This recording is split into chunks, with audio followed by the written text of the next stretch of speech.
ушундай деген сөз бар. Жамандыкты, арамдыкты көрүп турган болсоң, колуң менен токтот дейт. Кол менен токтотконго күчүбүз жетпей атат. Сөзүң менен токтот дейт. Сөз менен да күчүбүз жетпей атат. Себеп сөздү да укпай атабыз.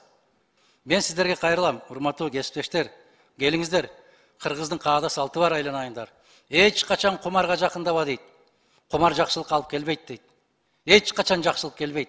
Мүмкүн канча бир миллиардтарды айта берет, Акылбек Жапаровдун оозунан чыкканда эле миллиард чыгат, миллион чыкпайт.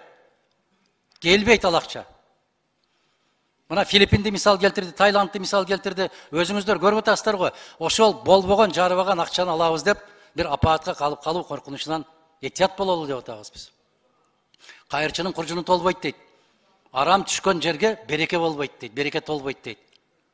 Кеп акчанын көптүгүндө аздыгында эмес, кеп ошонун берекесинде туугандар. Кедей киши кедейлигинен кедей эмес дейт, тойбогондугунан кедей дейт. Ошондуктан биз позициябызды ачыктан ачык билдирдик, айттык, кумарсыз Кыргызстан болуш керек. Кумарканасы жок, сойкуканасы жок, ууруканасы жок, жетимканасы жок Кыргызстанга барышыбыз керек, айланышыбыз керек ошого. Болбойт го эми, уят го.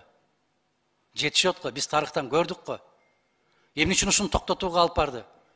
Жанагы өзүн өзү өлтүрүүлөр, ажырашуулар көбөйүп кеткендиктин кесепетинен адистер кайрылып, аксакалдар кайрылып, ушул ишти 11-жылы токтотууга мажбур болгонбуз, айланайындар.